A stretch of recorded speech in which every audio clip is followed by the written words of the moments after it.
And welcome to Columbia Rotary. I'm glad you're here. It's great to see so many of you. I was off last week. Thanks to John Keith for standing up here and leading the meeting.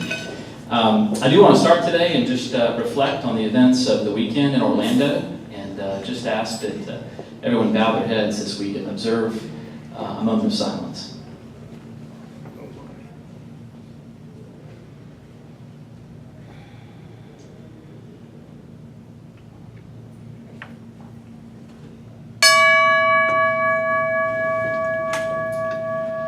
I did want to share one other announcement as we think about events like we've witnessed over the weekend. I know that we're all concerned for many reasons, and I just wanted to share that for me personally, that sometimes fear can be a logical or a rational emotion that a lot of us might feel, as well as hurt and pain. But I did want to share from God's Word this morning to remind us all of how He cares for us. And this is from 2 Timothy chapter 1, verse 7.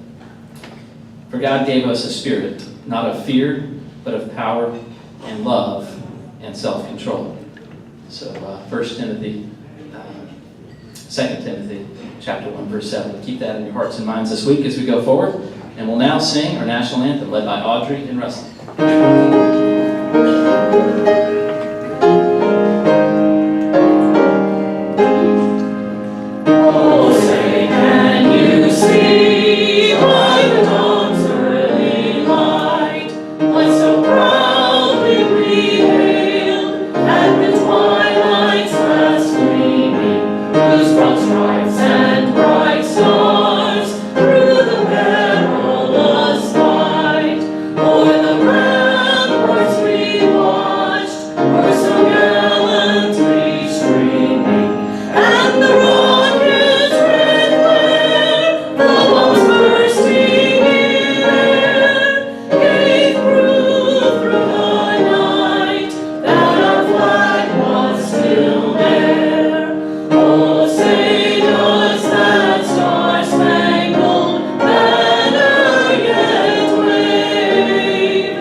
Thank you, Audrey and Rusty. Great singing. And Walker will now deliver the invocation. As I pray in my faith, I invite you to pray in yours. Dear God, in this world, in our country, in this very room, there are differing ideas about many things, but there are no differing ideas about the loss of a loved one. And as we've already had a moment of silence, we again lift up every person impacted, not only directly, but we lift up our country. We lift up all of our Rotarians that are here today and our families, because, as Mark said, fear does become an issue. And we just ask you, Lord, to please give us the understanding, the strength, the courage to continue on and to live our lives in the way that you would want us to live them. We thank you for this food. We thank you for the many blessings that you give us. And as always, we ask for good health and for safe travel. In your name we pray. Amen. Amen. Okay, you may be seated. I'll call forward Ms. Ellen Hayden, who's going to welcome everyone.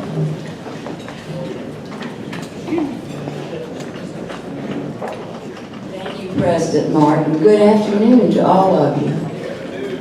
We have one guest Rotarian with us today who visits with us quite often, so we might just start claiming him as one of our own. His name is Ray Carsey, and he's with Main Street. Will you stand, Ray?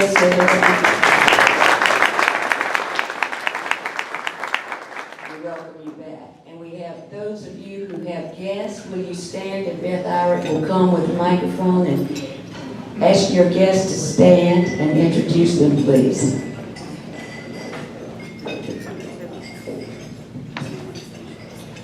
I'm John Assman, and I have two guests with me today.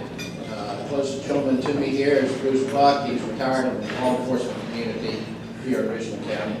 And my younger brother, Neil.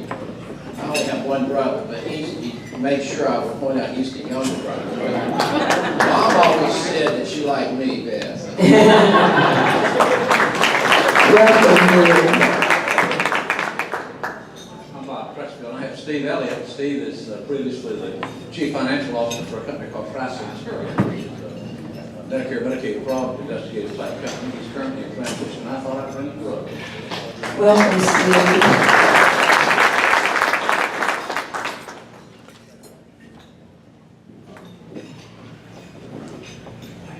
I'm Libby Dober, and I'm delighted to have as my guest today Bob Lane. Bob is the Director of Sales and Marketing for Michael's Cafe and Catering on Main Street. Welcome, Michael.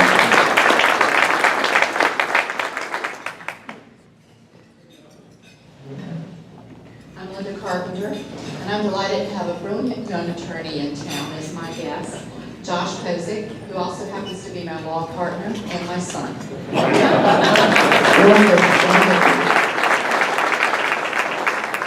Any other visitors? Yes. I have as my guest, Elsie Rass Stewart. She and I believe in voting early and often, and we've already voted. You're setting a good example.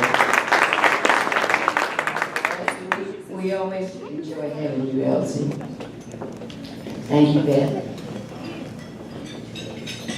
You know, as I looked out here while all our guests were being introduced, and I'm not just being polite, I really mean this, you are a very good-looking crowd. Very good-looking crowd. Makes me very proud to be a part of it.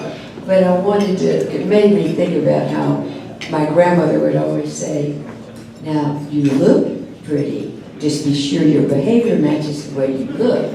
So I would say to you, be sure your behavior matches the way you look. And I would also say that you represent, she would say, don't forget who you are. That was her final words. So I would say to you, don't forget who you are. You are a Columbia Rotarian, a service club of 99 years, and the community knows about Columbia Rotary through us. So you need to remember that. Have a good week. Thank you, Ellen. Catherine Davis is going to share health and happiness this week. And while I have a moment, let me talk about Cart Fund. There's a blue bucket on your table. Go ahead and put some money in it. We're not going to meet here next Monday, so today this might be your only chance this month to put some money in it. So I'm going to do that right now as Catherine delivers the health and happiness report. Good afternoon, my fellow Rotarians. Good afternoon. I have a couple of announcements. This is the happy. Tom Gammon, are you here? Yes, you are. Well, congratulations to you and to Meredith Atkinson. Meredith is expecting a baby, so congratulations. And Meredith, are you here? Okay. Well, congratulations. Second thing, John Durst, are you here today? John is here. I'd like to congratulate you, John, on your graduation from the Diversity Leadership Initiative, sponsored by the Raleigh Institute. He is now a Raleigh Institute Fellow. Thank you, but I didn't know it was coming, but I got to reciprocate. She is one also. Thank you, my fellow Rotarian. Okay.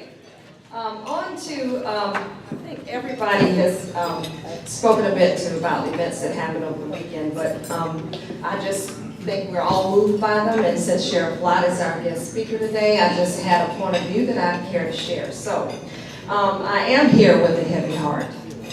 It's heavy because we've experienced this extreme violence on Sunday morning in Orlando, and I'm sure I'm not alone in my thoughts and feelings, but I want to remind you of that which is happy and good in such a dire situation. First, the heroism of the police force that was able to respond so quickly in Orlando. Those are the ones who risk their lives each and every day. And on this day, they work together to save as many lives as possible in getting victims to the area trauma hospital nearby, And second, I want to remind you that there is goodness in the medical teams that were able to save as many as they could in responding to the tragedy, though they were overwhelmed. It's hard to have a mass casualty or a mass event where bad things happen, but thank goodness at Palmetto Health, we are a Trauma One hospital in the Midlands, and we do and are able to have and take care of events just like the hospital in Orlando was able to. But we have to celebrate those good things. We have the right to bear arms in America, and we have the right to speak up and work to improve our laws. It is my belief that no citizen should own or have any type of weapon of mass destruction. Namely, assault weapons. They just are not designed for protecting oneself, I think, but that's my opinion that I just care to share.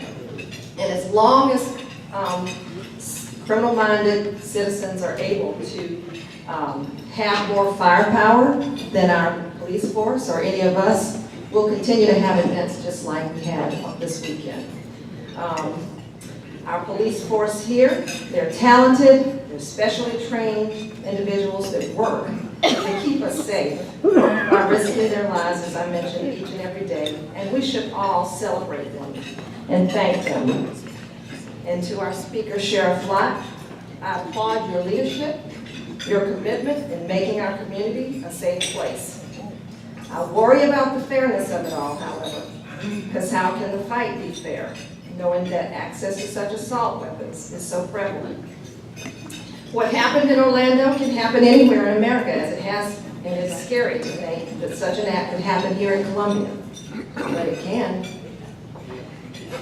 We have seen this occur in a movie theater, at a school, in a nightclub, and this will likely not be the last time that such a horrendous event takes place here at home in America. We have a great world, and we are responsible for preserving it and making America the best, where we sing each week here at Rotary, where we crown thy good with brotherhood from sea to shining sea. It's time, folks, it's time for us to pray for healing for the victims and families as we've done already. Pray for the families in Orlando who've yet to experience or have experienced such a horrific crime, and a crime committed by one American citizen who was able to have access to assault weapons. I hope this weekend's events have inspired and motivated you as they have me, and collectively, we all will step up to the table, be brave leaders in our communities, and be vocal and act to move our decision makers to making the right decision, to enact laws that are enforced for the safety and well-being of each and every one of us. Have a productive and Rotarian-like week. Thank you.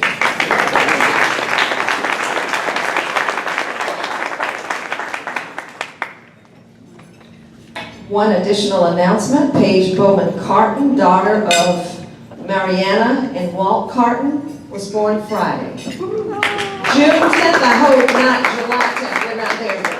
June 10th.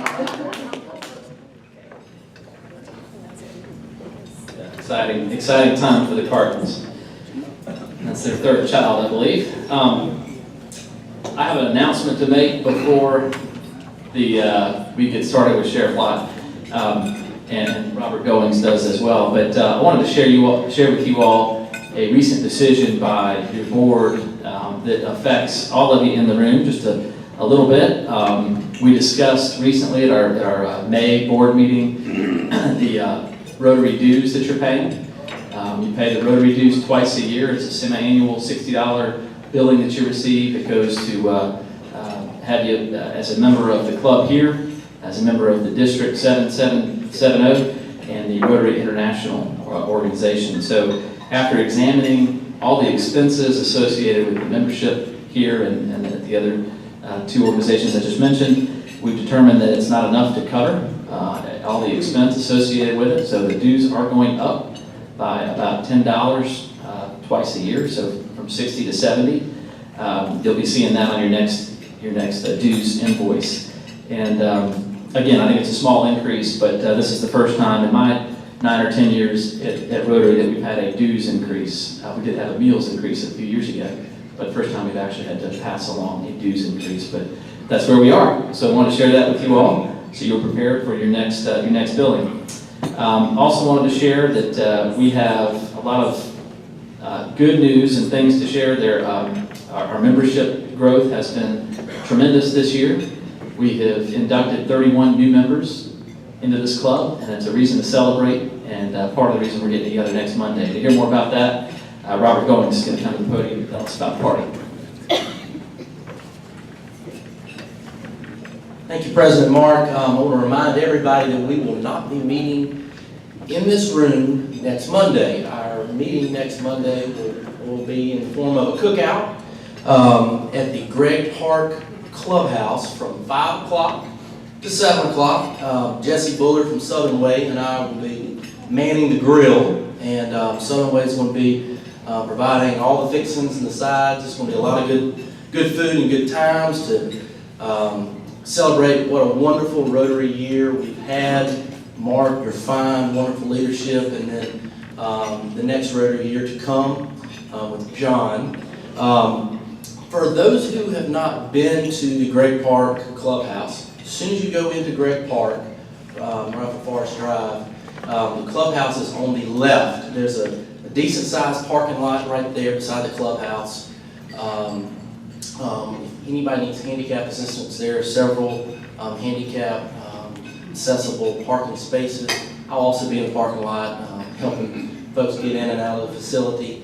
It's going to be a lot of fun. I encourage everybody to bring a guest, bring your wife, significant other, your family. We're going to try to make this a good family fun time for everyone. You know, Rotary year after year after year does so much here in the community. And sometimes we forget about ourselves and to have a good time and join in camaraderie of everyone. So next Monday, we will not meet here, Gregg Park Clubhouse, 5 to 7. There's some new Rotarians that are also going to be helping out throwing this bash. But if anybody has any questions about it, please don't hesitate to contact me or Mark. We look forward to seeing you next Monday at 5 o'clock. Thanks. And bringing my wife and kids, and looking forward to being with everyone next Monday night. To introduce our speaker, I'll call forward past President Hal Stevens.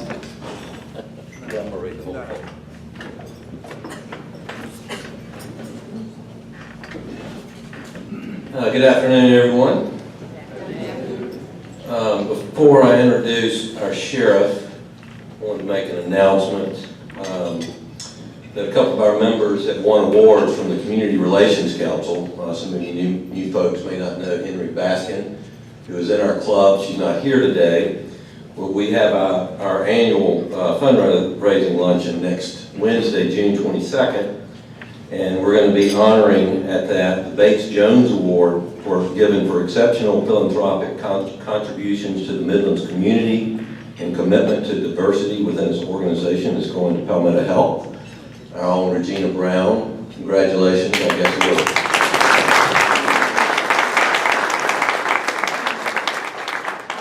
will. And our own Colonel Jack Van Loan will receive the Milton Kempson Community Service Award in recognition of his unselfish dedication of time and other resources to help improve the quality of life in the Midlands and making service to the community a priority. So Jack,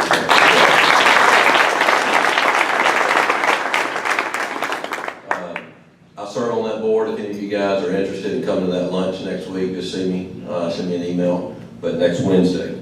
The CRC is another group like Rotary, which is seeking to bring our community together. Even though we've had a little political commentary today, it's one of those days that's special where emotions run hard. We do try to have a group get together and talk about political and other issues that people might have on their minds. So anybody interested in that, call Catherine. She's going to be heading it up. She's just been appointed to that committee. I'll serve with you. Okay, Every year, we've asked the sheriff to come and speak to us about what's going on over there. Let me give you a little information that you may not know. Sheriff Leon Lott was born in Aiken, South Carolina. He's married and the father of 4 daughters. He goes to First Baptist Church. He earned an associate and bachelor's degree in sociology at USC. He's a graduate of Harvard University's John F. Kennedy School of Government, a graduate of the FBI Academy, of the Riley Institute at Furman University Leadership Academy, which we just discussed. He is also Brigadier General and Deputy Commander in the Special Operations Command in South Carolina State Guard. He joined the Richland County Sheriff's Department in 1975, was appointed the Chief of Police in St. Matthews in July '93, and was elected Sheriff of Richland County in November of '96, and has been so ever since. I'll just give you a couple of highlights. I was kidding. I mean, he's got many awards. One is the Order of the Palmetto, which is the highest award given by our state. But I also want to let you know that he's not only a rock star in law enforcement, he is also a rock star in litter enforcement. He was given the Palmetto Prize Outstanding Leadership in Litter Enforcement. So here is your law and litter enforcement expert, Leon Lott.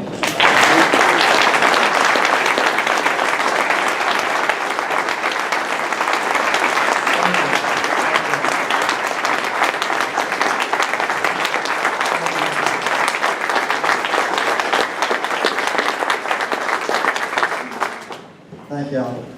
Hal didn't read everything because I threatened to shoot him in the foot if he got it read all of it. Now, Ellen said a few minutes ago that this was a good-looking crowd. I'm glad she said that before John Monk came in. So, the whole crowd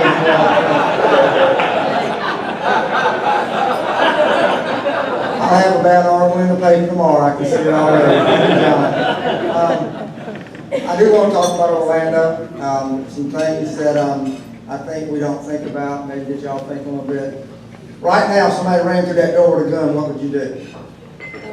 Crawl under the table. If you took 1 second to think about that, that's 1 second that you can lose your life. What is the Boy Scouts motto?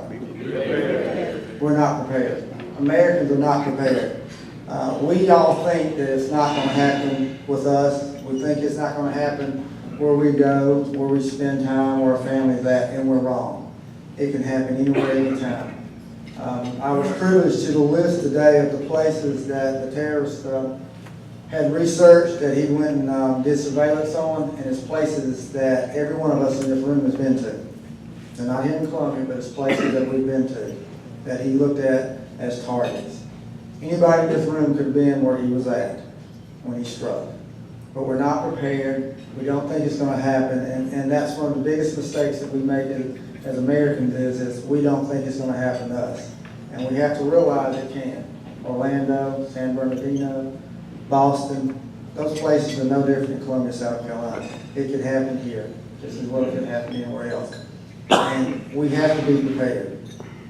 You have to think, what am I going to do if something happens? Somebody said, crawl under the table, you're going to die.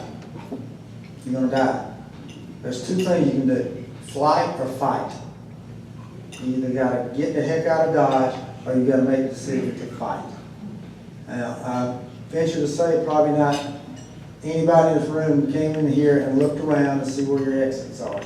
If somebody came through that door with a gun, which exit are you going to go after? Are you going to go there or are you going to go that one back there? You need to know where it's at. You need to be prepared. And it's not just in this room, it's anywhere you go. You got to take a second or two and just look around and see where the exits are and just start thinking, what if something happened, what would I do? Now, hiding under the table, when that gunman comes in, you're going to be there. And I'm not picking on you, but that's, that is what a gunman wants you to do. A terrorist wants to kill as many people as he can. That's his goal in life. And you're not going to talk him out of it. You're not going to beg for mercy, and he's going to have mercy on you. None of those things are going to happen. I've studied terrorism a lot, getting prepared in case something ever did happen here. Been to Iraq, been to Israel a couple times, and all the people I talk to that deal with terrorism on a daily basis says the same thing. kill them as fast as you can. You have to kill the terrorist as fast as you can. The longer you allow that terrorist to live, he's going to kill people. There's no negotiations with them. That's what they want. They want you to do what we normally do with common criminals, and that's try to talk them out of it. You're not going to talk these people out of it. They've already got it in their mind what they're going to do. And the longer that they're allowed to live, that's more people they're going to kill. That's going to give them more advantages to get victims that are hiding underneath the table or set explosives. So you have to get rid of them and shoot them as fast as you can. And that's not going to be the FBI. It's not going to be the state police.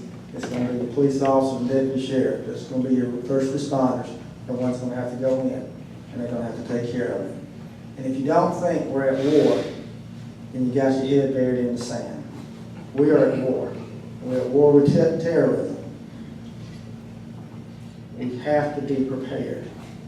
And all of us has to be thinking about, what are we going to do? What are we going to do? We got the year anniversary of the massacre in Charleston. And what that did, the positive part of it is it got churches more aware of what they need to do with church security.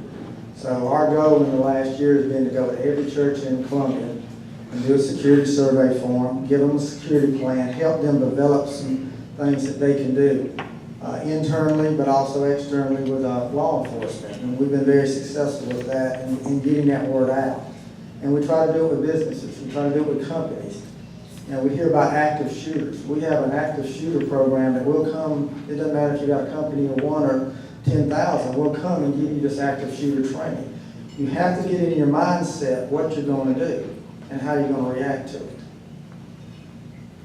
Flight, get out there as quick as you can, or fight. And that means that some may die when you're fighting back, but those who died, they saved the rest of them who's there. If you got one gunman or 2 gunmen and you got a room full of people like this, and everybody rushes them at the same time, and you're hitting them with chairs and you're throwing glasses at them and you're doing all kind of stuff, maybe able to overpower them. But we don't think that way. We want to hide and be careful and say, what we're going to do. You're fighting for your life. And I'm not standing up here scaring everybody today, but I hope Orlando scared you enough to start opening our eyes to what could possibly happen. Again, Orlando's no different than Columbia, South Carolina. And we've got to be prepared. We've got to do a better job than what we've done. Now, what have we done as a law enforcement agency? For many, many years now, we've worked together. Columbia Police Department, Lexington, all your agencies around here, FBI, SLED, we train constantly. Was it 6 weeks ago that we were at Fort Jackson for a week? We had FBI's HRT team, which is their SWAT team, SLED teams, my team, the teams for all the large agencies in the state. We all got together for 1 week, and our guys trained, and they trained. They got to know each other. They got to know the capabilities what each other has. And that training and that practice that we do, you know, comes in so important when you do have an incident, because then we don't have to stop and think, what are we going to do? What equipment do we have? Who can we call on?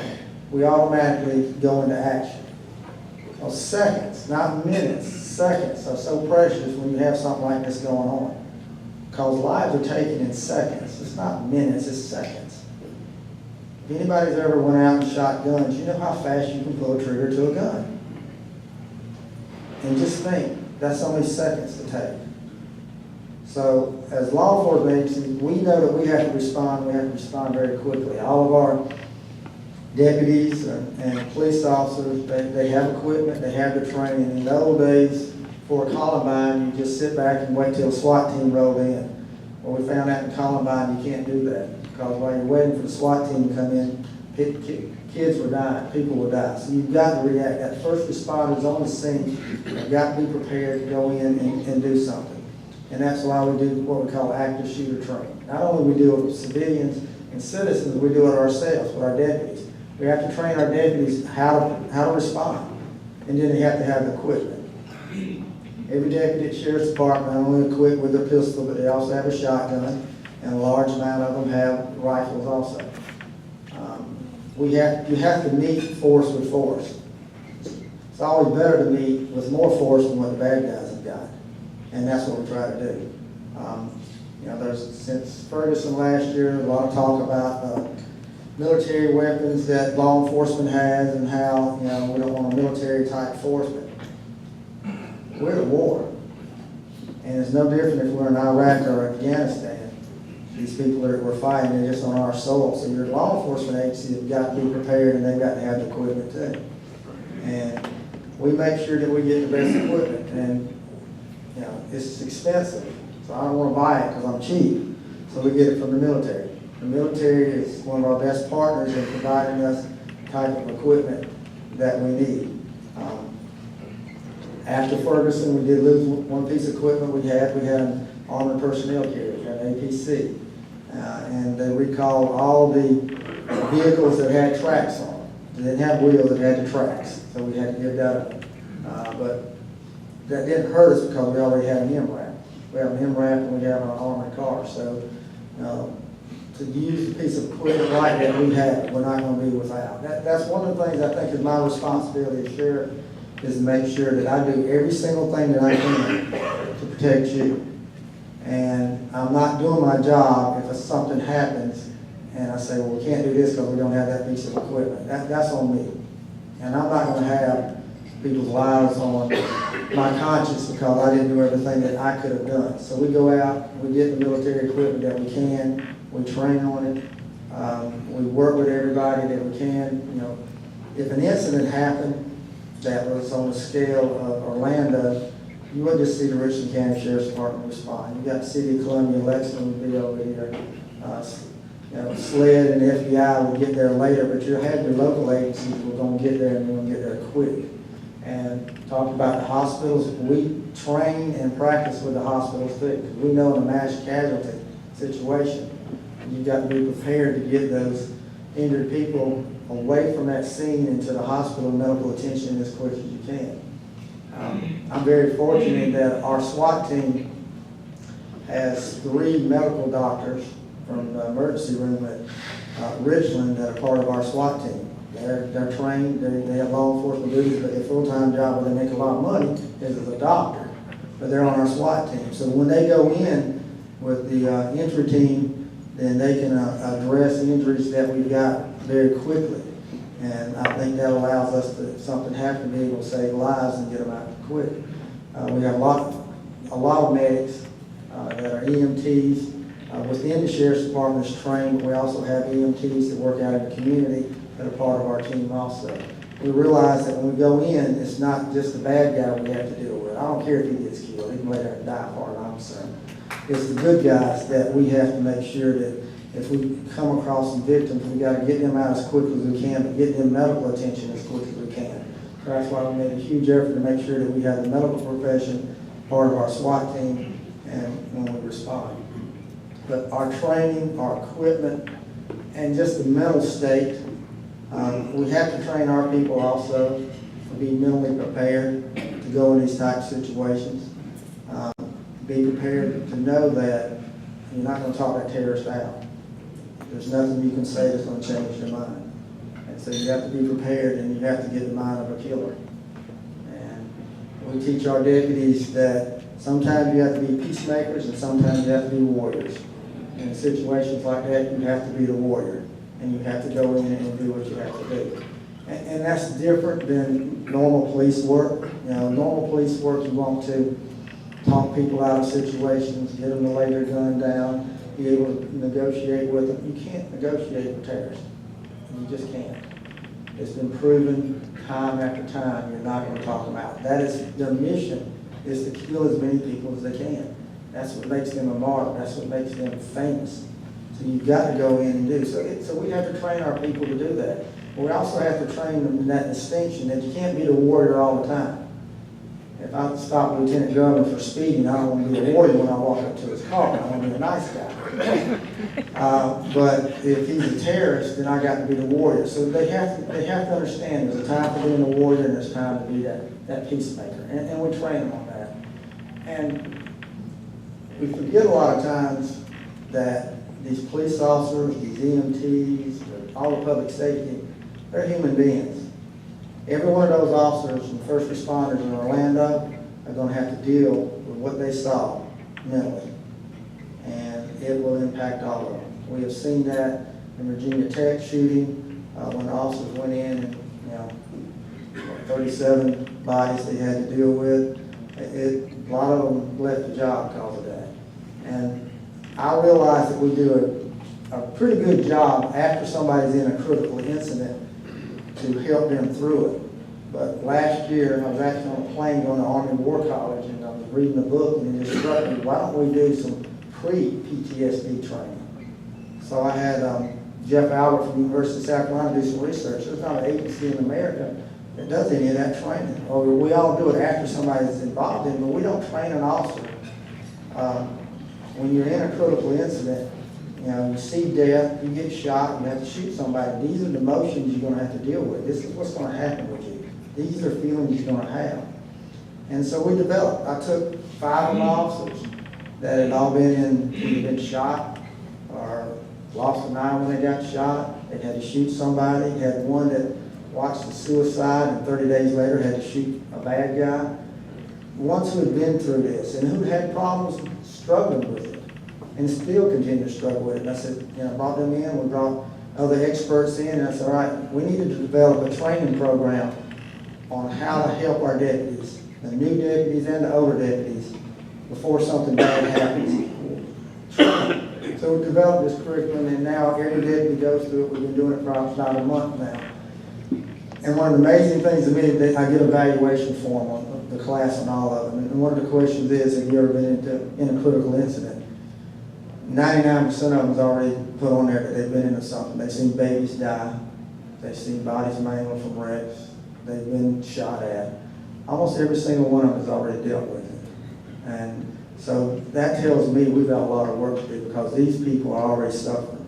And we've got to realize those in Orlando now, they got to be taken care of too. We're going, the victims' families be taken care of, but we can't forget public safety. And sometimes I think a lot of us do that. We think these officers out here are computers, robots. They can go out here and they can see all these terrible things, and then that's the end of it. They go home, and the next day starts all over. It impacts them. It impacts every single one of them, and we have to deal with that. And we do that now with the training that we're doing. I think it's going to have a huge impact.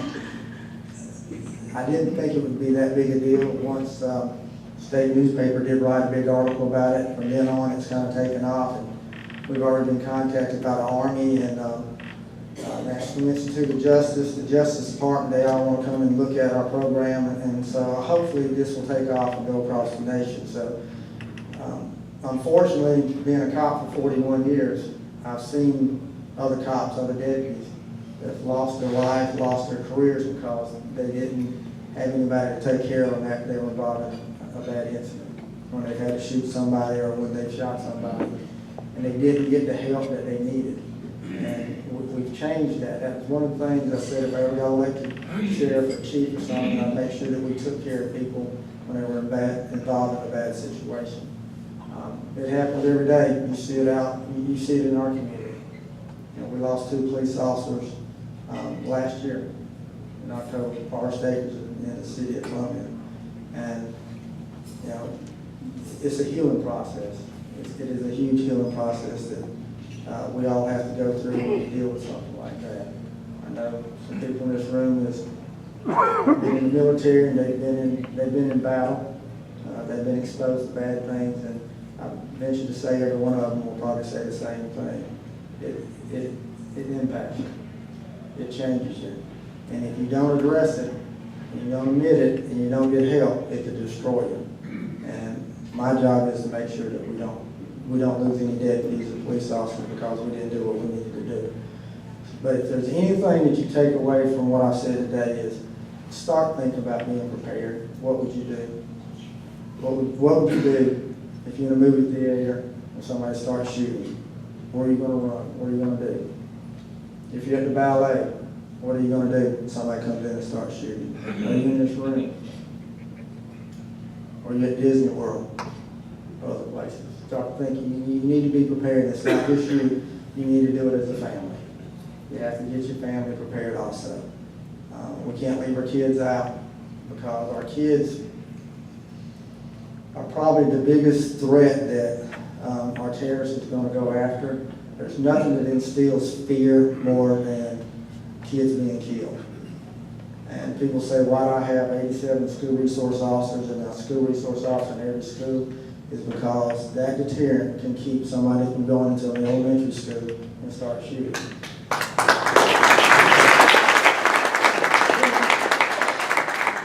These bad guys are not going to go somewhere where there's somebody that's equal to them. That means somebody with a gun. They'll go to a school that's just got janitors and teachers and custodians because they're not armed. But if they see a police car parked in front of the school and they know there's somebody there with a gun, they're going to go somewhere else. That visibility, that high visibility deters a lot of stuff. But our terrorists are going to start going after our kids. At some point, we're going to see that. And we got to be prepared, and our young kids got to be prepared. That's why every school has a plan on what they do on a lockdown and what they do with an active shooter, locking the doors, climbing out windows and getting away, and also fighting back. So we're teaching our kids the same thing that I hope that all of you would get trained on. So I don't want to be all gloom and doom today, but you know, it's a sad thing that happened in Orlando. It's going to make America stronger because I think we're going to look at it and say we need to do something better and change some things that we've been doing. But question? Yes. Leon, I am sorry. First of all, thank you for coming back. I'm sorry it feels it's such a tragedy, and I understand why you didn't bring your blonde wig this time. Those who may not have been members, that was probably one of our best programs ever. And I will say that tomorrow will be the first time I vote in the Democratic primary. Also, I will just simply ask you this. A lot of folks are puzzled about the FBI's awareness of the shooter's background and why this person was able to get the weapons and to ultimately do the things with the knowledge that we have. And I know we have rights, but is there a solution in the back of your mind for such a situation in the future? The availability of guns is just so great, well, I'll never be able to stop these guys from getting guns.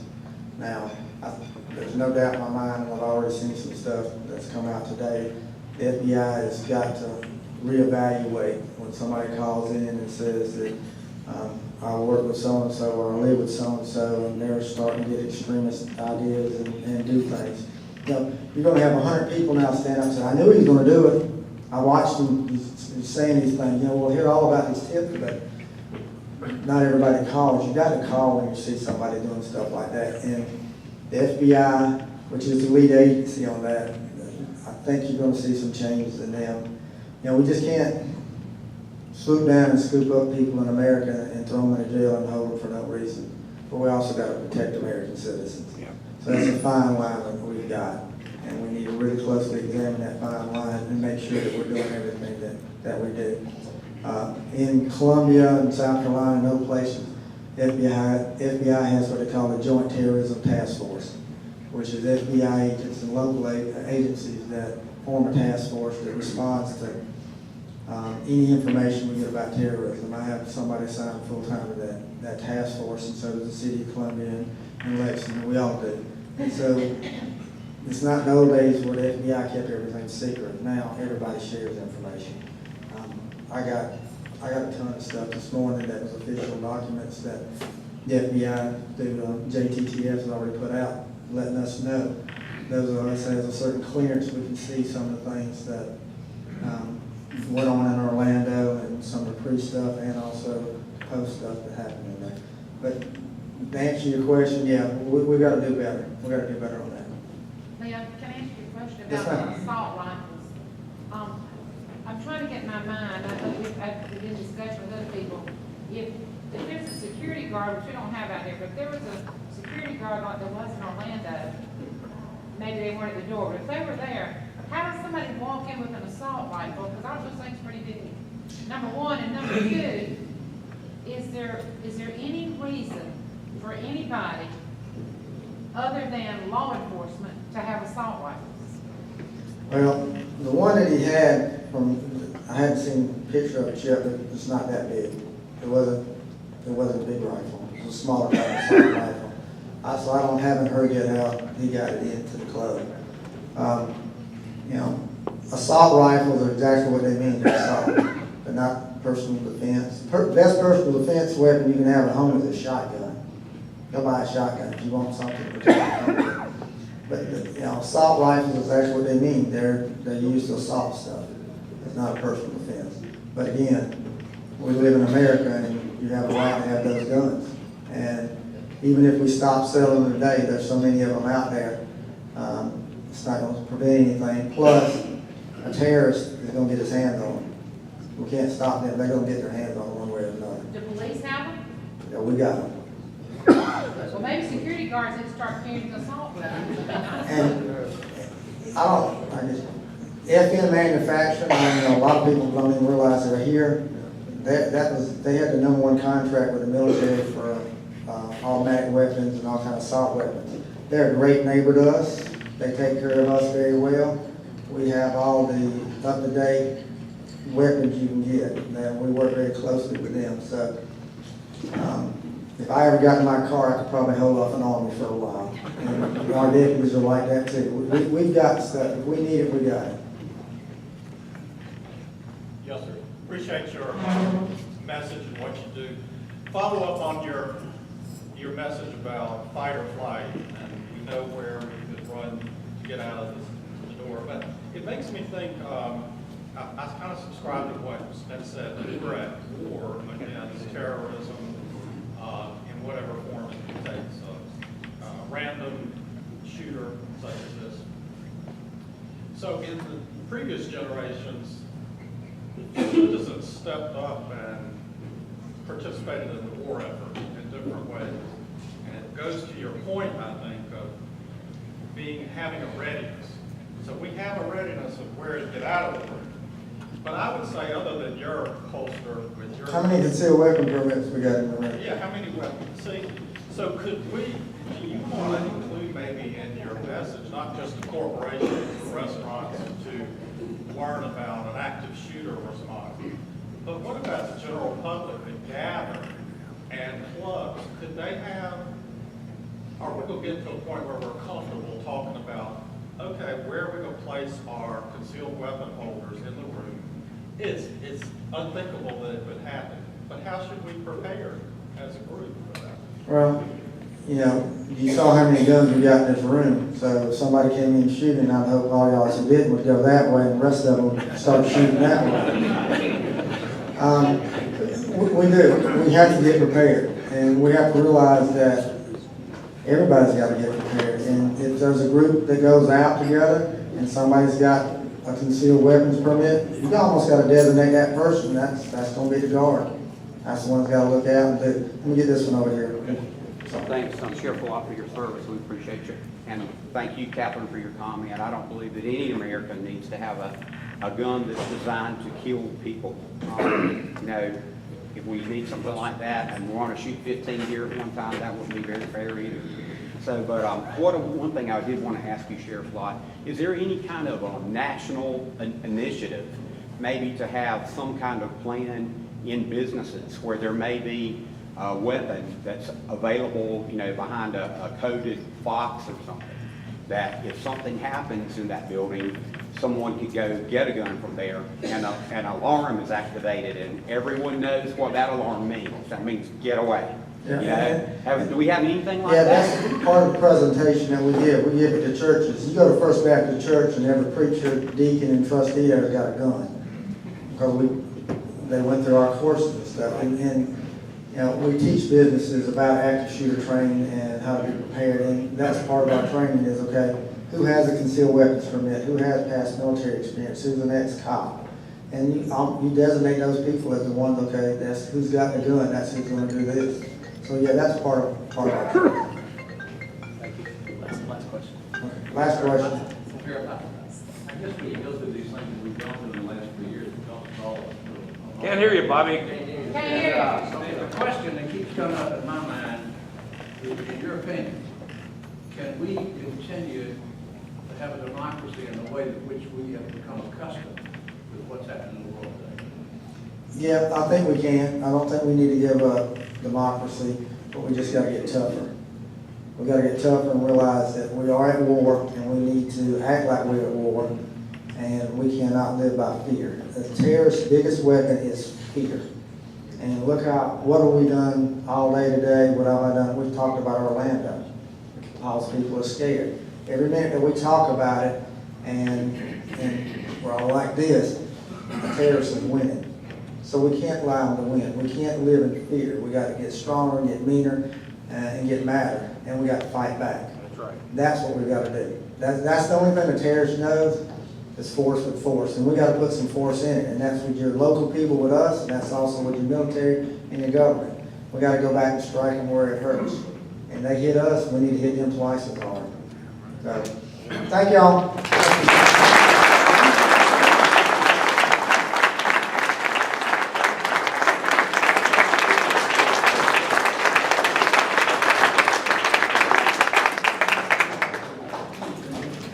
Thank you, Sheriff Lott. Just sitting here listening to you talk. If a terrorist does strike our city, I'm comforted knowing that you're going to be here to protect us. So thank you so much for your service.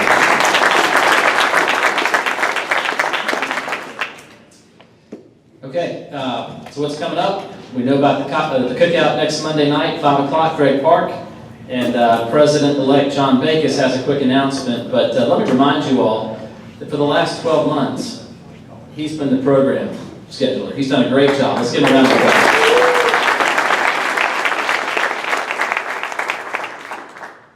I want to, with our last program for the year, thank you for your support of the programs we've had. It means a lot to our speakers who take time out of their schedules to come and find enthusiastic response from our members. The fact that you're here, you come to listen, you come to support them, really appreciate it. And people who do my job really appreciate it. It means a whole lot. And then also, thank you for bringing the number of guests you brought this year. Did we go over 500? We did. Over 500 guests this year to our club. So that means a lot. It means a lot in terms of exposure for our club, in terms of finding people who might want to join us as members. So thank you on both counts for bringing guests and for supporting our speakers. It means a lot to the person doing the work, but it also means a lot to the speakers to have your support. Thank you. All right, looking forward to next week. So let's get out of here. Please stand and we'll sing.